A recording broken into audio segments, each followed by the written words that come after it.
is an authentic straitjacket. Has been deemed as cruel and unusual punishment. I'm going to give this to Bo because Bo's job is to make sure this is what it appears to be. We're not putting you in it or anything like that. Your job is basically just to verify that it is a heavy-duty canvas straitjacket. It doesn't have anything inside the sleeves that I could use to help me. So I'm going to ask you to check that out just for a second, and I am going to chat with these folks.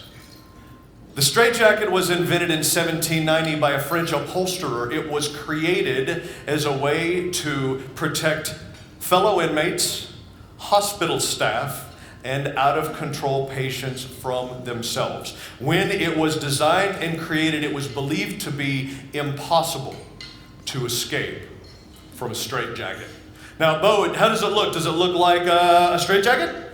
Close enough. Close enough, all right. Your job is to help me put this on. The straitjacket goes on exactly the opposite of a normal jacket, where typically the fasteners would be in the front. They are now on the back. And Bo, I will turn around and ask you to start at the top. Get each and every one of those buckles as tight as you can.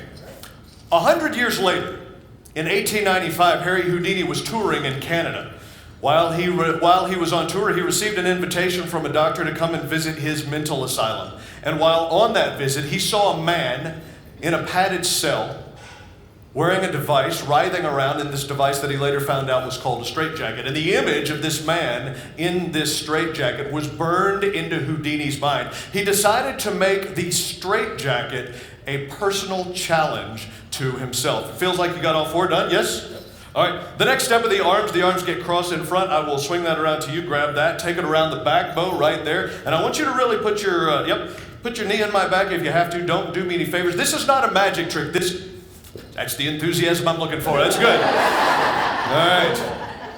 All right. And the last step, the reason that I am convinced this has been deemed as cruel and unusual punishment.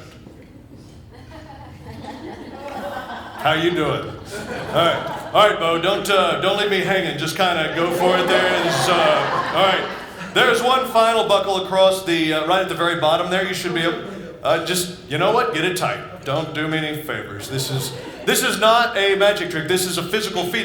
This is an escape. And a round of applause for Bo Jennings, everybody.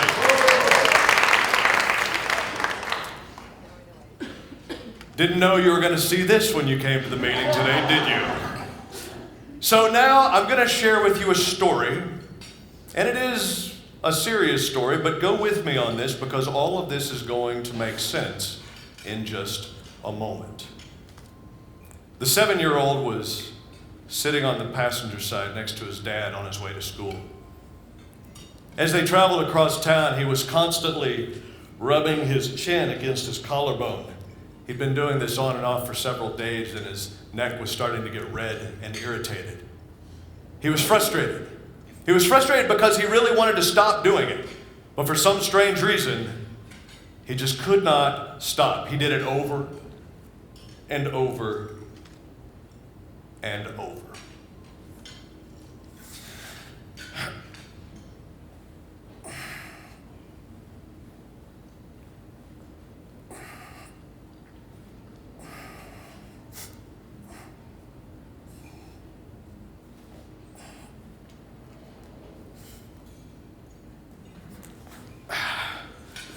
So we're going to move forward in time approximately 6 years.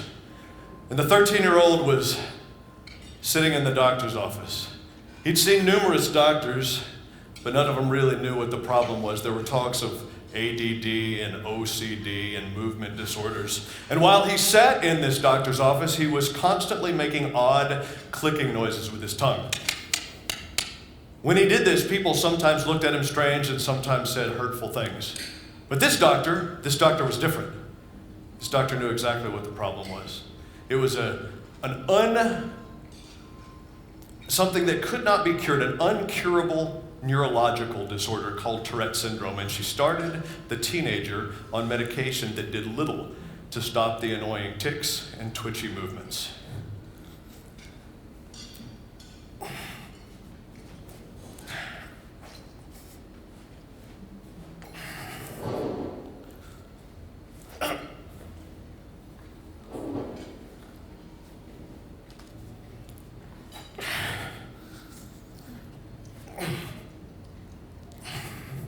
Three years later, the 16-year-old was focused, reading a script. When he focused like this, he quit moving his arm around over and over and over again. He'd never seen a script before, much less audition for a play. And to some of his friends, it was mind-boggling and ridiculous that he would ever want to go out where he would, if he got a role in such a play, where he would stand up in front of all his peers. And if he brought the show to a grinding halt, he would undoubtedly be judged.